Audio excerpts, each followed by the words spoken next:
नमस्कार बच्चों।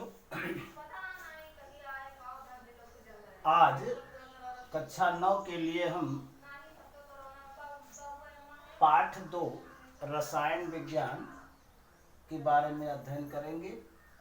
पहले तो पदार्थ आपको बताया गया है, शुद्ध और अशुद्ध पदार्थ बताया गया। शुद्ध और अशुद्ध पदार्थ। शुद्ध पदार्थ कौन होते हैं, अशुद्ध पदार्थ कौन होते हैं, या यूं कह सकते हैं शुद्ध और अशुद्ध। जब किसी पदार्थ में एक ही प्रकार के परमाणु पाए जाते हैं तो उसे हम शुद्ध पदार्थ या तत्व कहते हैं या मैटर कहते हैं। एक ही प्रकार के या समान गुण धर्म वाले और आपस में मिले रहते हैं तो उसे हम शुद्ध पदार्थ कहते हैं। और अशुद्ध पदार्थ जिनमें एक या एक से अधिक असमान गुण धर्म वाले मिले रहते हैं तो उन्हें हम अशुद्ध पदार्थ कहते हैं। अब कुछ टर्म है इस पाठ से संबंधित, वो हम आपको बताते हैं। तत्व क्या है, हम आपको बता दें, अभी तक संसार में 118 तत्वों की खोज की जा चुकी है। तत्व का मतलब ऐसे अणु या ऐसे पदार्थ जिनमें एक ही प्रकार के परमाणु हो। जैसे सोना एक तत्व है, लोहा एक तत्व है, हाइड्रोजन एक तत्व है।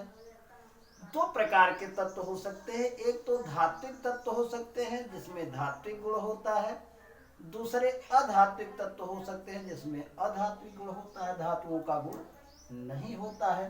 तो कुल मिलाकर के तत्व वह शुद्धतम पदार्थ जिसमें कोई अन्य पदार्थों के अणु परमाणु नहीं होते हैं, उन्हें हम तत्व कहते हैं। जैसे मान लिया हाइड्रोजन की बात करें तो हाइड्रोजन एक तत्व है जिसमें 2 इलेक्ट्रॉन होते हैं, ठीक है। तो अगर इसको मिला दिया जाए, ऑक्सीजन के साथ मिला दिया जाए तो H2O बन जाता है। इस तरह से वो तत्व नहीं रह जाता। यानी शुद्धतम जिसमें एक ही प्रकार के परमाणु होते हैं, समान गुण धर्म वाले परमाणु होते हैं, उन्हें हम तत्व कहते हैं। यौगिक क्या है, यौगिक जब मिश्रण और यौगिक में अंतर समझ लीजिए। यौगिक क्या होता है, जब किसी तत्व की निश्चित मात्रा आपस में मिली हुई हो तो ऐसे मिश्रण को हम यौगिक कहते हैं। मान लिया जल की बात करें तो जल एक यौगिक है, क्योंकि इसमें हाइड्रोजन और ऑक्सीजन के परमाणुओं का अनुपात 2:1 होता है। कार्बन डाइऑक्साइड एक यौगिक है जिसमें कार्बन और ऑक्सीजन के अणुओं का अनुपात 1:2 होता है। अगर अनुपात बदल जाता है तो मान लिया ये 2:2 हो गया तो उस यौगिक का नाम भी बदल जाएगा। तो ये जैसे मान लिया H2O है तो जल है, लेकिन H2O2 है तो यौगिक बनेगा लेकिन उसका नाम बदल जाएगा। इसे हम हाइड्रोजन परऑक्साइड कहेंगे। मिश्रण में ऐसा नहीं है।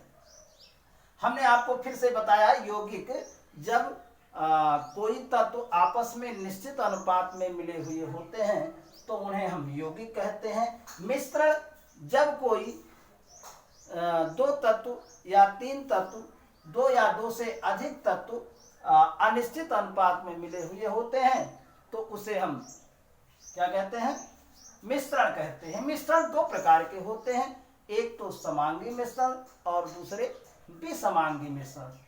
समांगी मिश्रण वे होते हैं जिनमें लगभग समान गुण धर्म वाले आपस में मिले हुए होते हैं, उनको अलग करना असंभव होता है। जैसे जल और चीनी को जो है मिला दिया जाए तो वो समांगी मिश्रण हुआ। विषमांगी मिश्रण असमान गुण वाले आपस में मिले हुए होते हैं, उनको अलग करना आसानी से अलग किया जा सकता है। ऐसे मिश्रण को हम विषमांगी मिश्रण कहते हैं। तो विषमांगी मिश्रण जैसे मान लिया बालू और जल को मिला दिया जाए तो विषमांगी मिश्रण है, और जल और चीनी को मिला दिया जाए तो वो समांगी मिश्रण है। अब अगला आता है विलयन। क्या है विलयन? में तीन चीजें हैं, एक तो विलेय है, दूसरा विलायक है। विलेय और विलायक से मिले हुए उसको जो है हम पदार्थ को हम विलयन कहते हैं। विलेय क्या है? यानी कि चीनी जो है पानी में जो है क्या है विलेय घुल जाता है तो चीनी विलेय है और पानी उसका विलायक है, और दोनों को मिला करके विलयन बनता है। चीनी और पानी का घोल विलयन है, नमक और पानी का घोल विलयन है। अब सांद्रता क्या होती है?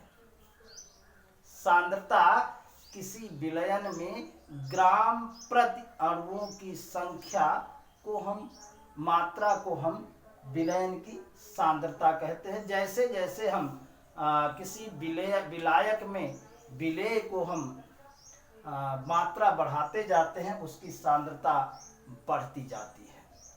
अर्थात अगर हम एक गिलास में 1 चम्मच चीनी डालें तो सांद्रता कम होगी, ठीक है। अगर 2 चम्मच डाल दें तो सांद्रता अधिक होगी। ऐसे डालते जहाँ चीनी को घोलते जाए एक स्थिति ऐसी आएगी कि चीनी जल में घुलना बंद हो जाएगी, अर्थात उसके जो अणु है अंतराणु का स्थान है जल में वो समाप्त हो जाएंगे। तो सांद्रता जितनी ही ग्राम पर अणुओं की संख्या ज़्यादा होगी किसी विलयन में वो उसकी सांद्रता कही जाएगी। तो सामान्य रूप से हमने आपको शुद्ध और अशुद्ध पदार्थ बताया, तत्व बताया, यौगिक बताया, मिश्रण बताया, विलयन बताया और विलयन की सांद्रता बताई। इस आधार पर हम आगे 9th केमिस्ट्री बताते रहेंगे। धन्यवाद।